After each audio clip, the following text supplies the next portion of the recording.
A love triangle has 3 sides. Both of these women knew they were sharing the same man. My kids need me. But when that triangle folds, I gotta go. Nadiyah went after the person that she thought had ruined her chance of happiness. desperation takes over.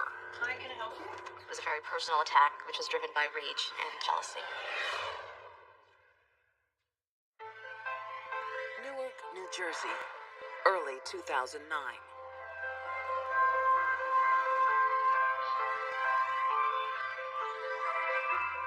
ShaRon Owens and Kenneth Jones look the picture of happiness.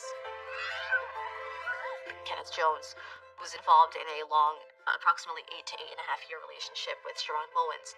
But the couple has recently split. They had an argument, some sort of a fight, the result of which was that Kenneth Jones moved out. ShaRon wants a break, Kids, we gotta go. Come on, let's go. but Kenny is keen to reconcile.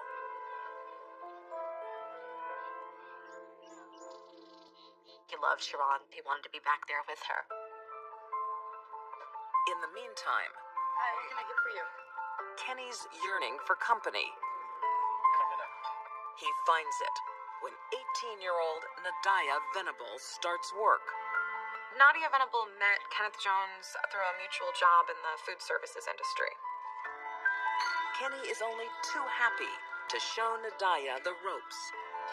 Nadiyah seemed like a relatively quiet, sort of under the radar, never caused any uproar. The attraction is instant. And this work romance quickly develops into much more. The relationship with Nadiyah Venable got fairly serious quickly. He moved in with her.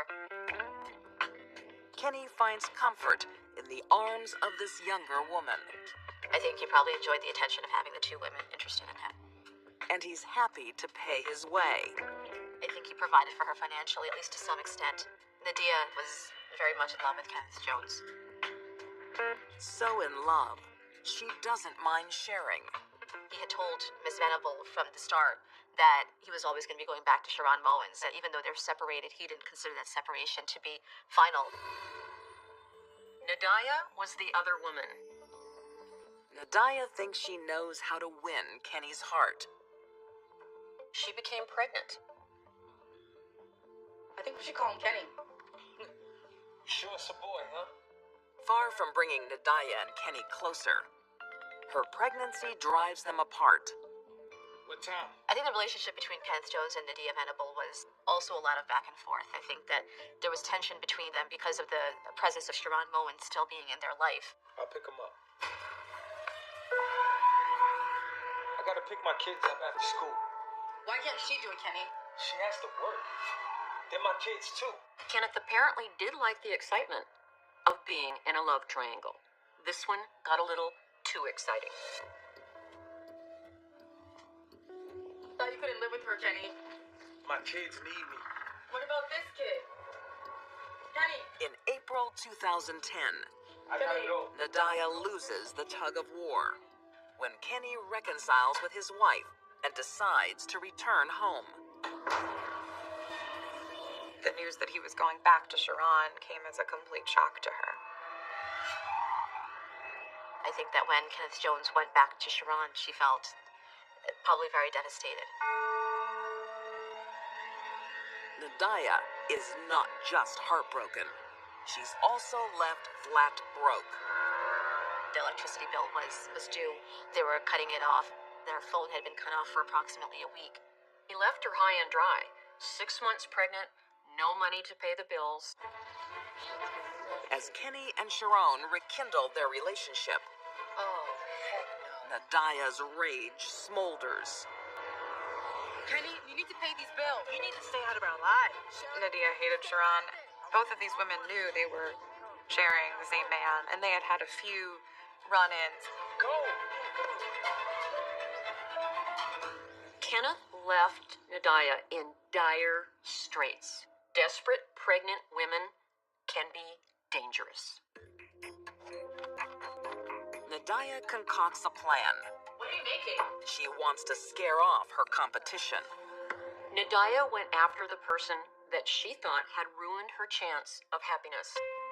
she enlists her 15-year-old cousin to help.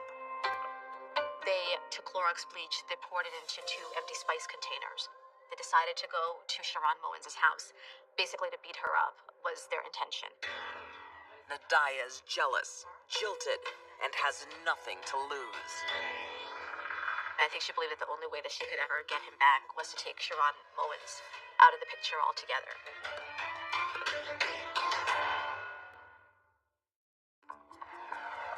Newark, May 15th, 2010. It's the day before Mother's Day. 29-year-old ShaRon Owens has plenty of chores to do, while her partner, Kenneth Jones, is at work. It was a quiet afternoon at ShaRon Owens' house. They were playing music. She was cleaning. Her 3- and 6-year-old boys were playing with their toys. Oh, did you make that at school today? Yes. Oh, but you know you're not supposed to give this to me until tomorrow. ShaRon's not expecting any visitors today. But there's someone at the door. Kenny's ex-lover, 20-year-old Nadiyah Venable, and her teenage cousin. Putting her cousin in front of her was a decoy. It was to make sure that they would be able to gain entry into that apartment. ShaRon's daughter doesn't recognize the caller.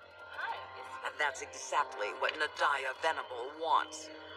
They asked, is Sweetie there? Sweetie being ShaRon's nickname. As they were asking that, ShaRon herself came to the door. Can I help you?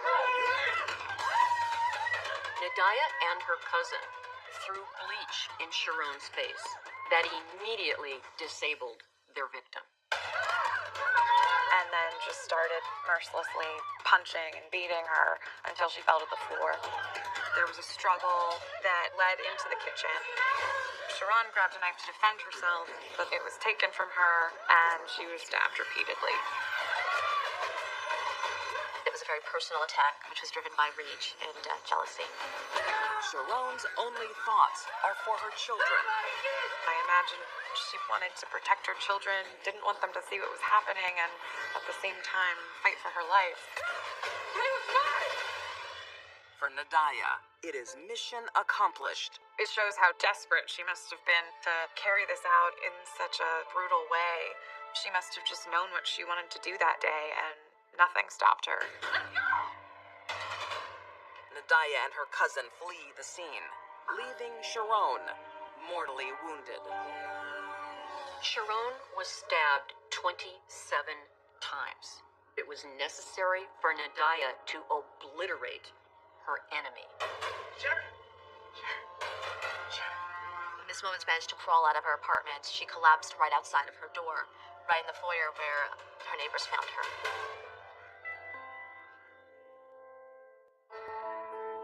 ShaRon's daughter calls 911. She also tells the police she knew the attacker. ShaRon's 10-year-old was able to identify her and tell the police who did it. The next day, the police issue an alert for Nadiyah, never imagining the murderer will come to them.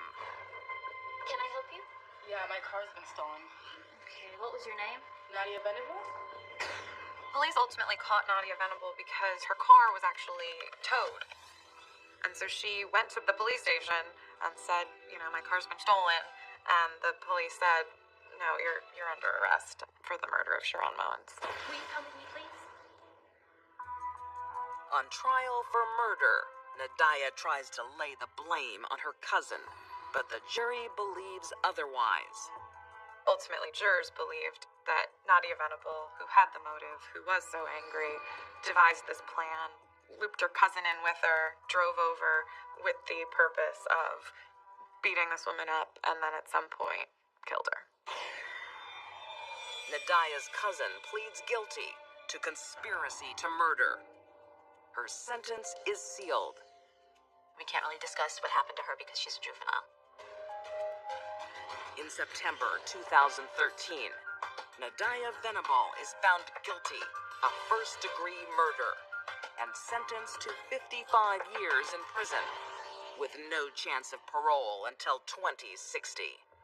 Nadiyah got what she wanted, ShaRon out of the picture, but Nadiyah will spend the rest of her life in prison.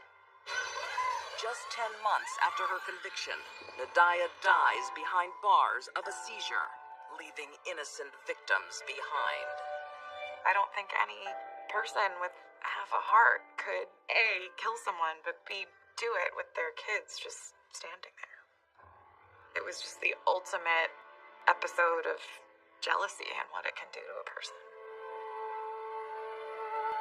Multiple lives were profoundly affected by this murder. 3 young children, 1 unborn child. A young mother is dead, and a man is without his family or his girlfriend over jealousy.